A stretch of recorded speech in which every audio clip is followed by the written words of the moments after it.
மழை ரொம்ப ஜோரா பெஞ்சிட்டு இருந்துச்சு. ராத்திரி 11 மணி. அந்த பஸ் ஸ்டாப்ல ஒரே ஒரு பொண்ணு மட்டும் நின்னுட்டு இருந்தா. கையில ஒரு பழைய பேகு, கண்ணுல கண்ணீரு. அவளோட பெயர் காவியா. வயசு 32. ஆனா அவ முகத்துல இருந்த சோர்வை பார்த்தா 50 வயசு மாதிரி தெரியும். ஏன்னா வாழ்க்கை அவளை ரொம்பவுமே சீக்கிரமா வயசாக்கி இருந்துச்சு.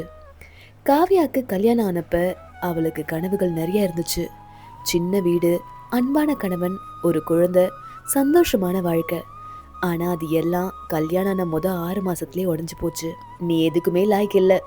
இந்த ஒரு வார்த்தைய அவ புருஷன் அரவிந்த் தினமும் சொல்லுவான். சமையல் சரியில்லைன்னா திட்டுவான், வீடு சுத்தமா இல்லைன்னா கத்துவான். சில நேரம் சாப்பிட்ட பிளேட்டை கூட அவளோட முகத்துக்கு தூக்கி எறிவான். ஆனா இது எல்லாத்தையும் விட அவளுக்கு அதிகமா வலிச்சது என்னன்னா, அவளோட மாமியார் சொன்ன வார்த்தை தான். உன்ன மாதிரி ஒரு பொண்ணை என் பையன் கல்யாணம் பண்ணதே தவறு.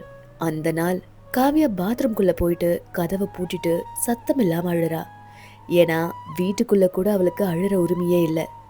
இப்படியே ஒரு வருஷத்துக்கு அப்புறமா அவளுக்கு ஒரு பெண் குழந்தையோ பிறந்துச்சு. அந்த குழந்தை தான் அவ இப்ப கூட உயிரோட இருக்க காரணமா இருந்துச்சு. அந்த குழந்தையோட பெயர் நிலா.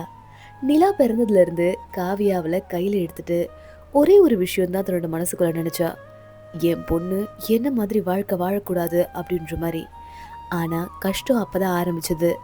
ஆண் குழந்தை இல்லையா, பொண்ணா, அதுக்கு தான் இவ்வளோ செலவு பண்ணோமா? இந்த வார்த்தைகள் எல்லாம் காவியாவை தினமும் கொண்டுட்டே இருந்துச்சு. அரவிந்த் குடிக்க ஆரம்பிச்சான். வீட்டுக்கு லேட்டா வர ஆரம்பிச்சான். ஒரு நாள் ராத்திரி 1 மணிக்கு வீட்டுக்கு வந்தான். காவியாவை பார்த்ததுமே கத்த ஆரம்பிச்சான். நீ என் வாழ்க்கையே நாசம் பண்ணிட்ட. அவ பயந்துட்டு என்னாச்சு அப்படின்ற மாதிரி கேட்டா. அதுக்கு அவன் அவளோட கன்னத்துல ஓங்கி அடிச்சான். அந்த சத்தத்துல குழந்தை நிலா தூக்கத்துல இருந்து எழுந்து அழவ ஆரம்பிச்சா. அந்த குழந்தை பயந்து நடுங்கிறத பார்த்ததுமே காவியாவோட மனசும் உடைஞ்சு போச்சு.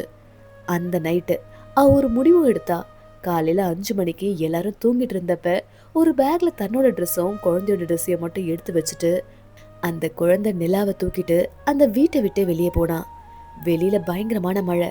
கையில பணமும் இல்ல, போக இடமும் இல்ல. ஆனா அவன் மனசுக்குள்ள ஒரு நிம்மதி. இனிமே யாரும் என் பொண்ணு முன்னாடி என்னை அடிக்க மாட்டாங்க அப்படின்ற மாதிரி. அந்த நாள் முழுக்க அவ பஸ் ஸ்டாண்ட்லயே இருந்தா. நிலா பசிக்காக அழுதுட்டு இருந்தப்ப காவியா கையில 40 ரூபாய் இருந்துச்சு. அதை வச்சு குழந்தைக்கு பால் மட்டும் வாங்கி கொடுத்தா. ஆனா அவ மட்டும் சாப்பிடவே இல்லை. அந்த நேரம் பார்த்து ஒரு வயசான அம்மா அவளை பார்த்து மெதுவா கேட்டாங்க, என்னம்மா, ஏதாச்சும் பிரச்சனையா? அந்த ஒரு கேள்வி காவியாவை உடைச்சு போக வச்சிருச்சு. ஏன்னா ரொம்ப நாளைக்கு அப்புறம் யாராவது அவளோட அன்பா பேசி ரொம்ப நாள் ஆச்சு. அவ அந்த அம்மாவை கட்டி பிடிச்சு கதறி அழறா.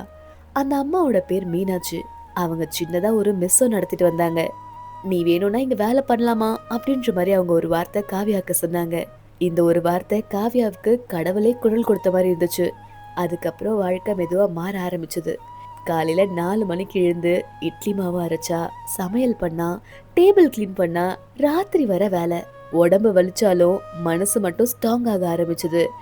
ஏன்னா முறையா அவ சம்பாதிச்ச பணத்துல அவளோட பொண்ணுக்கு ட்ரெஸ்ஸும் வாங்கி கொடுத்தா.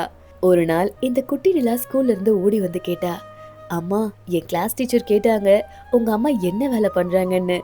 காவியாவும் சிரிச்சுக்கிட்டே நீ என்ன சொன்ன செல்லம் அப்படின்ற மாதிரி கேட்டா. அதுக்கு நிலா பொறுமையா சொன்னா, என் அம்மா சூப்பர் உமன் அப்படின்ற மாதிரி சொன்னேம்மா அப்படின்ற மாதிரி சொன்னா.